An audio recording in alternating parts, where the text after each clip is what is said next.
like I'm 13 years old. What's good, man? J-Rock's Block, man. So yeah, man. This is actually gonna be one of my funniest and best episodes, man. Because this guy right here, man, we go way back, man. This is. I really appreciate you letting me come out to your house, man. And you see, you got the gamer. He's an avid gamer, as y'all can tell, man. So before we even get to who he is and what he does, man, let me let him introduce himself, big dog. Go ahead, man. Who are you, man? Appreciate it, man. My name's Elliot. You can find me on YouTube, Instagram. The handle for my gaming channel is Retro Neoness. So the Neo Geo. That's what it's part of. I didn't even see the shirt. Yeah. Okay, all right. That's a plug, y'all. That's a plug. Yeah, man. So then, man, my mom introduced me to video games. Oh, yeah, well, my mom introduced me to video games too, man. But I think you kind of. Well, I mean, so like, bro. So this is kind of a trip how it started because I was 4 when she wrapped up a Nintendo, original Nintendo. Wrapped it up for Christmas, put it under the tree. Like the original Nintendo. The original Nintendo. Yeah, the OG. Right? Yeah, you got that over there, don't you? Yeah, I got that's my one right there. That's the one. That's the one. That's your original one. That's my original one. Wow. Bro, from when I was 4, bro. Wow. So I've had that all these years, and I unwrapped it, and I was like, oh my god, it's on your Nintendo. I was like, that ain't for you. That was for her. Oh, that's for your sister? No, it was for my mom. She bought it for her, but had me unwrap it on Christmas Day. Oh, that's hardcore, dude. Bro. Your mom really did you like that? Well, I mean, she was a gamer back then, man. Like Mario Bros, Ninja Gaiden, Pac-Man. I remember Ninja Gaiden, dude. All that, bro. Bro, you taking me way back, man. Go ahead, though. So, I remember during the summertime, man, she'd be up 2 or 3 o'clock in the morning, gaming.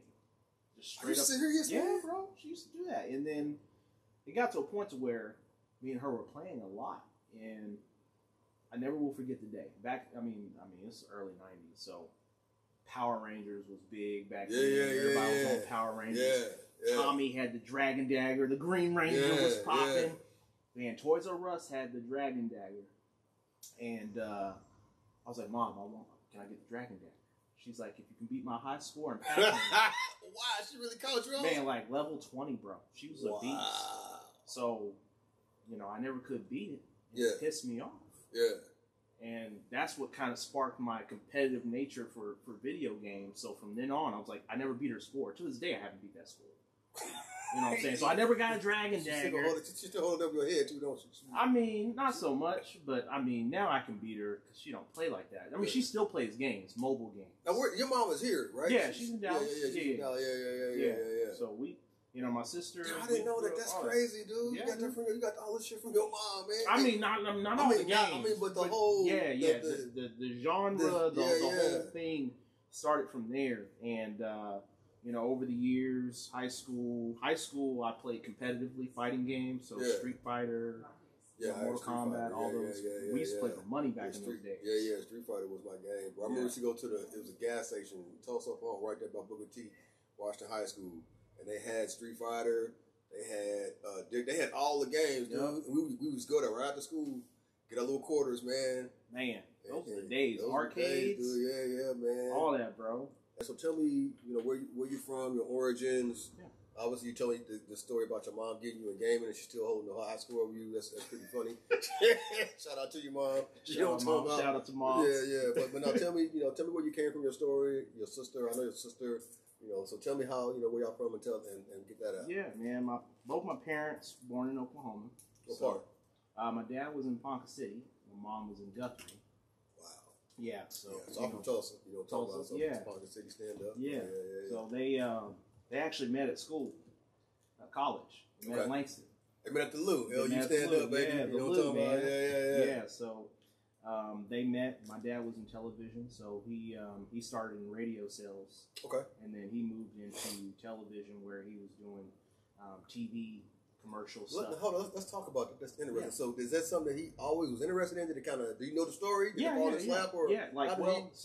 originally, he started, he did the interns, and he was like a radio disc jockey and stuff like that. Okay. But he wanted to go in broadcast journalism because he wanted to be a news anchor.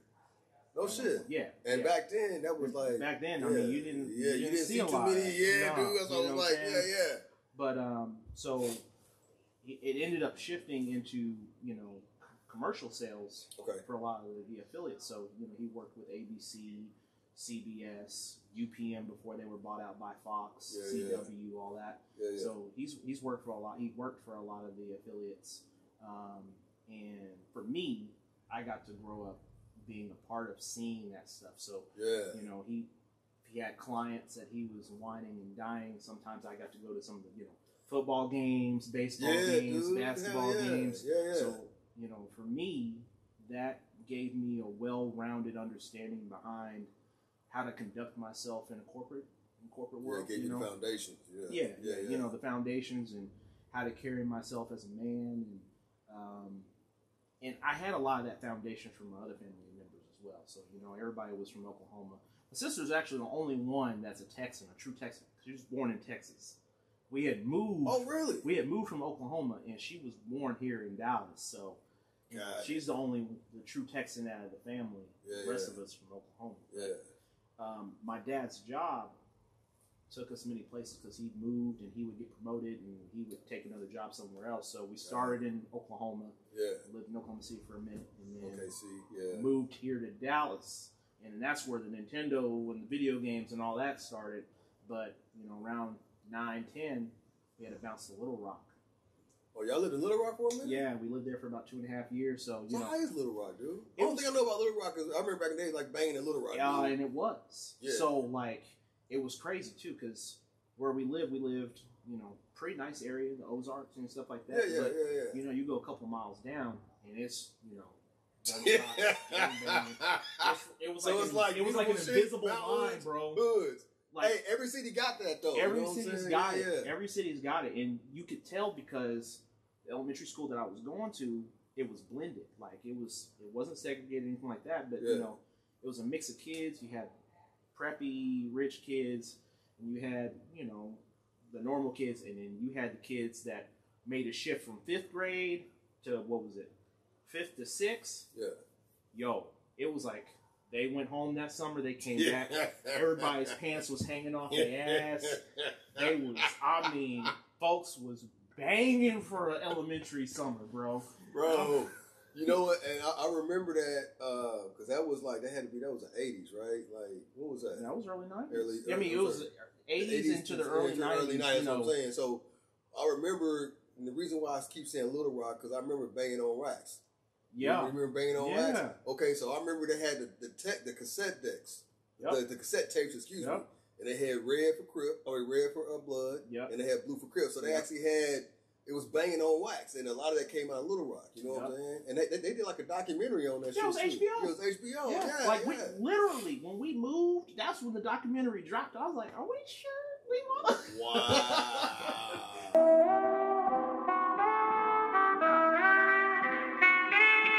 Yeah. So for those of you who don't know, yes, I teach boxing. I have a button of the boxing little gym company that I do, man, and I do pool workouts and shit. So we get to that later, man. But Elliot is one of my clients, man, and you came to me when I was at my first spot. Yeah.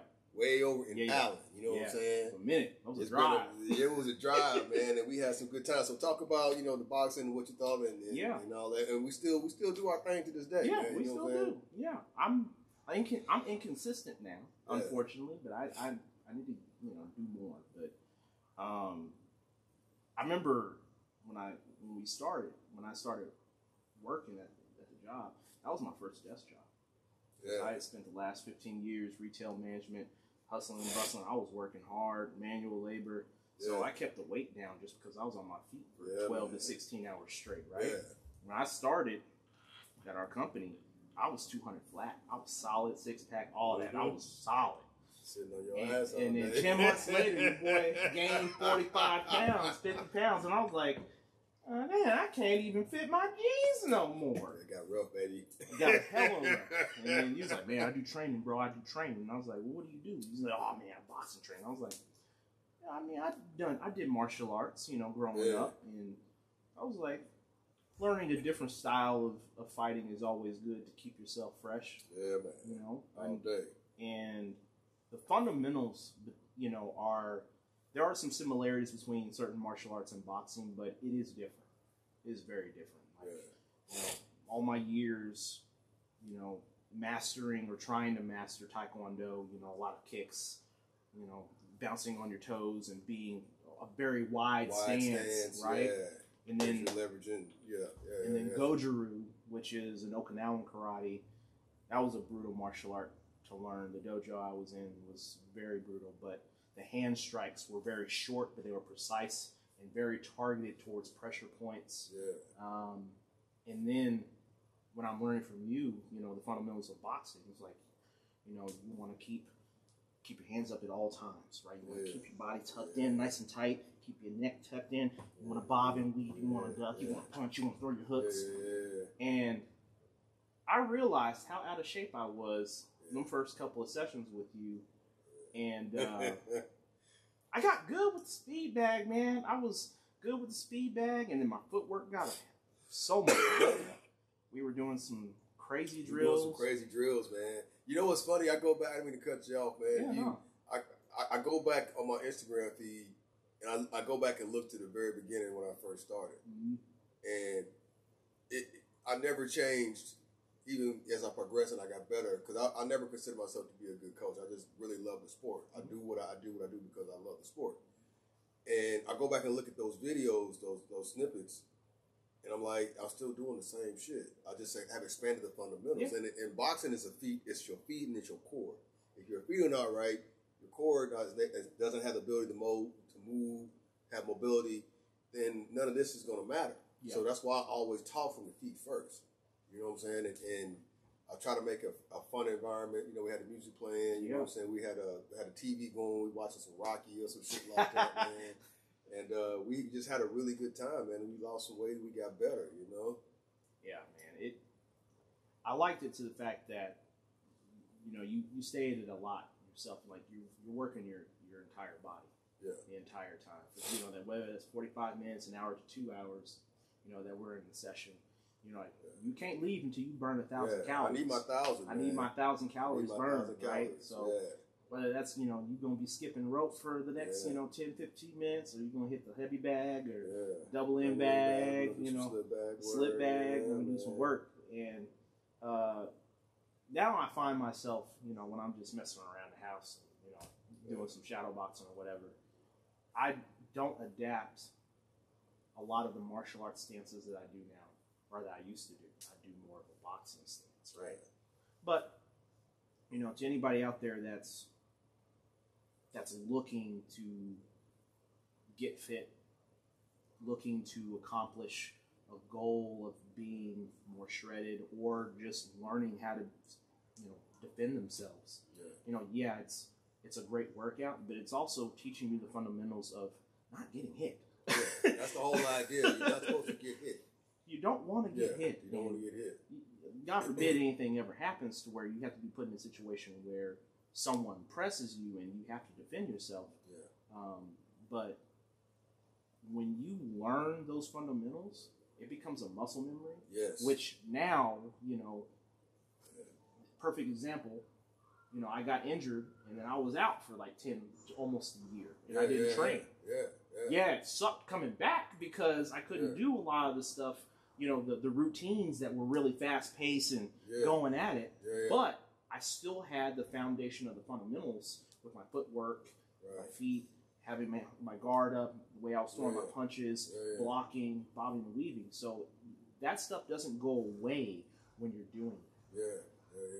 You definitely use everything, man. It's just like riding a bike. Like, because you were out, like you said, for a while. And I hit you like, hey, man, what you doing, dude? And you was like, I'm kind of chilling, bro. Like, come on, let's get going. You know what I'm saying? And that was about a year ago, so right up last year, man. Last year I had started in January. I was working out 5-6 days a week. I was doing good for 3-4 straight months, and then I got hurt. And doctor's like, you can't work out. You can't do nothing. I remember that. Like, he was like, you can't do no extracurricular activities. I'm like, I can't do the, you know, no. I'm like, no. Like, come on, man. Like, come on, I'm a man, dude. Come on, I need that. I'm going to need that. So, I'm just saying. You know, just come on, help your bro out, man. Come on, man. Write a doctor's note for your boy or something, you know. But he's like, no, you got to get healed up. So I was like, all right. And then I lost all that motivation to really get in there, you know, and that's the biggest issue with fitness, I think, is the motivation piece. Like, yeah, you have, you know, individuals like yourself that randomly text me and be like, yo, bro, what you up to? How you been doing? You been working out? I'm like, huh? Now I'm over here like, your ass up, dude. And you know what's crazy? I will do that out of the blue. I won't hit your ass for like 2 weeks. All of a sudden, I'll meet you I'll meet you up all day. I'm like, man, I'm busy right now. I'm texting back later. Maybe he'll forget. No, 3 o'clock. I'm like, no, bro. I go hard, baby. I'm like, crap, I can't ignore my bro like that, man. Damn, he caught me slipping again. Yeah, and it's always like, you always catch me slipping on a day or a week. Yeah, I'm like, man, I didn't do nothing this week. He's like, bro, we need to get back to it. Come on now. Yeah, man. And that's cool that you do that, man, because a lot of folks don't have that person in their corner to kind of just say, hey, man, come on, let's reset. You know what's cool, man, is that people, you know, with boxing, a lot of people they want to try it. They come and they do it for a little while, 3-4 months maybe, and then they go off and do their own thing. But the whole thing is, I enjoy that whole process because remember, I do it for the love of the sport. I don't do it for the money. Yeah. So, and this goes back to what you were saying. You know, boxing can change somebody's life. It can impact lives. So that little time that I spend with them, you know, I learn a lot from them. They learn a lot from me. They get better. They get more, you know, conditioned. You know, they get better because boxing is a whole body sport. It's gonna fuck you up, dude. Oh yeah. And so you get better, and that translates over to the other things that they're doing, man. So, you know, the people I've worked with in the past, and thank you guys for coming to work out and train with me, man. I still talk to them. You know, we still, you know, chop it up every now and then. You know what I'm saying? They're doing very well. All of them are doing good. You know what I'm saying? Yeah. So that's really good to see. Explain to me how these cats making money playing games. How does that work, dude? Well, I be seeing that, dude, and they make a shitload of money. So how does that work? Yeah, like, you know, you'll hear something about $1 million prize for Call of Duty or Street Fighter or stuff like that. They have a lot of sponsorships now. So let's say Capcom, which is the creator behind Street Fighter, right? Yeah. They'll hold a Capcom Cup right now for basically advertising the new Street Fighter 6 that's getting ready to come out this year. Okay. Right? Well, it's $1 million prize. So the winner takes all. It's $1 million. You get sponsored, all that stuff. So now you start hearing stuff like Major League Gaming and stuff like that. People professionally play and make a living playing video games. And when they're not in tournaments, they're playing those games streaming on Twitch and other, you know, social media platforms. That's how they're bringing in viewers. They're bringing in ads for those video games while they're also promoting the sponsors that are paying them. So the platforms that gamers use is Twitch and is Discord sometimes. Twitch, Discord, YouTube is still huge. There's a lot of other stuff that you could potentially use, but those are some of the big ones. All right, so you got all these games, and so what do you normally play the most? Is it a certain console, certain game? Yeah, I'm seeing everything in here. Yeah, so you know, so this is 2.5 years worth of collecting. All this. Now let's talk about the collecting process, because I know you was telling me about that. Yeah. So you go out. How do you go collect? What do you look for? How do you do your thing? So you know, I started 2 years ago, and I originally started for the Neo Geo. Okay. So for those of you that don't know, this console came out in 1990, and they classified it basically the Rolls Royce of video games back in the 90s because it was $700 for the console in 1990. Wow, that's a lot of money. So Sega Genesis, Super Nintendo, you know, they were about 150 bones. Yeah, I remember that. Right? So you had to be rich. And the games were $200 a piece. Wow, and that's I don't really remember. No, because nobody could afford them.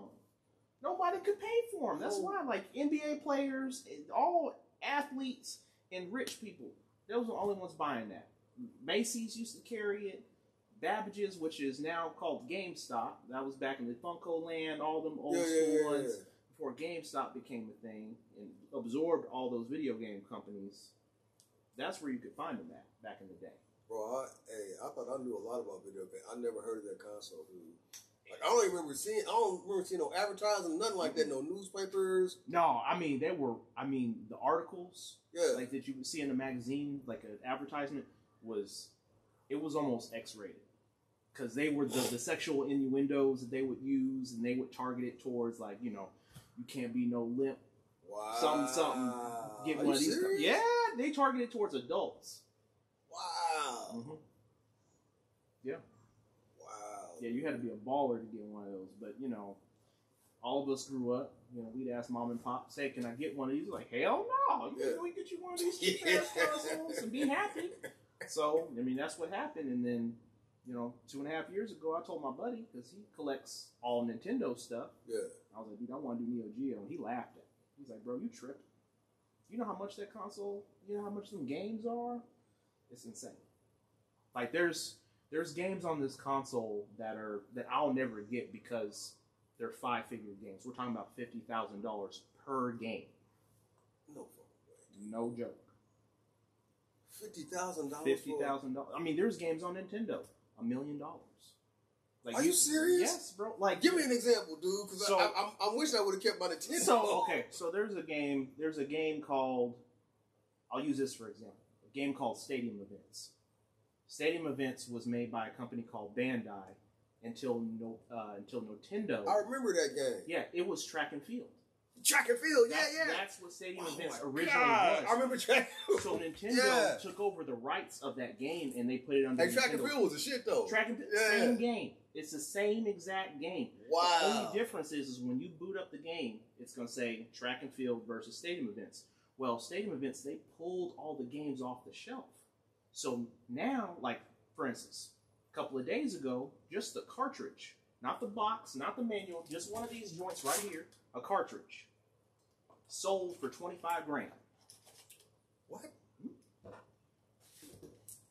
Now 25. Hold on. Yeah. Man. This is so hold on. Let me. Yeah. So let me pause right there, because this, bro, this game right here, man. Let me be sure y'all see that on the camera, man. The punch out, bro. It's just the punch out. That's the Mike Tyson's punch out. So when this game came out, when was it? This was like 90. Nah, bro. That was like 80. What was it? 89? 87. 87? Yeah. Bro, when this game came out, this is all I was on, dude. It's hard. Game's hard as This shit. game is still, it's still a fucking classic, man. Like little what's his name? Well, oh my god. Oh my god. I forget his name, bro. Little Joe, Little Mikey. Yeah, Little Mikey, something like that. Oh man, you got Mega Man, bro. You got everything up in here, dude. Yeah. Like I'll have any of the loose carts that I have here. It's just because I haven't found a box and a manual. I collect just everything complete in box. That's what I try to collect. So okay, so let's get back to how you go out and find it. Yeah. So how do you use it? Online process? Is it garage sale? It's a mix. It's a mix of everything. Because I know you go out and you were actually making content. You record yourself doing that. Yeah. And I think is that what the gamers do? They go out while they shopping and shit. A lot of us do. They'll go out to a Goodwill. You know, we'll go Yeah. get 5 or 6 Goodwills, you know, on a weekend or during a weekday. Yeah. And find, like, hell, half these PlayStation 2 games, Yeah. I found 50 of them at a Goodwill. 50 games. Wow. Dropped about $120 for 50 games. And they was just sitting there, just in the Just Goodwill. chilling. All of them complete. None of them were scratched up. Why do you think people do that? Is it like the grandparents that they find it in their closet, or they don't know what it is, they put it away, or you'd be surprised. Like the story that you hear about, you know, so and so died, you know, the mama died. Yeah, all their games was in the attic or in the basement. Yeah, or whatever. man. So that sounds about right. You have all these folks sell all this, you know, this stuff for, you know, $20-$30. Like, here, just take it all. I just need it out of the house. Yeah. Like, oh, well, thank you. a collector like me that comes in, you know, and says, you know, you sure? Like, yeah, just take it. Okay, here's your money. Yeah, I'm out. Yeah. And then I go back to the crib and I'm looking through it. I'm like, oh snap, that's a $400 game. Yeah. That's a $600 game. Yeah. That's a $50 game. It's just, it has become, video games have become a vintage item now, especially when you go back to the early 80s, 90s. They've become games that they're becoming unattainable in some areas. Wow. Like all the modern shit and all that, you know, 360, Xbox, that's stuff that you can rarely find. But when you start going back to our era, yeah. Like Atari stuff you can find because nobody wants Atari, but you know, there's still some collectors that like Atari stuff. But when you get to Nintendo and start moving up, that's when you start seeing all that stuff. Wow. So I'm gonna tell you how, and I'm not a gamer anymore, man. I'm gonna tell you how bad my gaming is. So the last console I bought, that was like a PS3, dude? When was that? When was that like? What was it, PS3? So that was like, it had to be 05? Yeah, something like that. 06? Yeah, so 06, 07, yeah. That lets you know that's the last console I don't have time to play games, dude. But I mean, to that point though, you said PS3. Yeah. Now the prices for PS3 games are rising because now people are wanting to go back and collect it. Yeah. Because now the generations of they were kids back then. Yeah. That's the console they had. They're growing up and they're going back and buying it. Are you serious? Yeah. That's just a generation. You know what's crazy? That I bought that. This shit is still brand new. It's like got dust on it. I still got the box, I think. You know what I'm saying? And I had like the Madden. I had Call of Duty.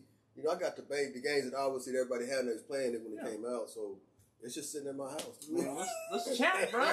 I need that.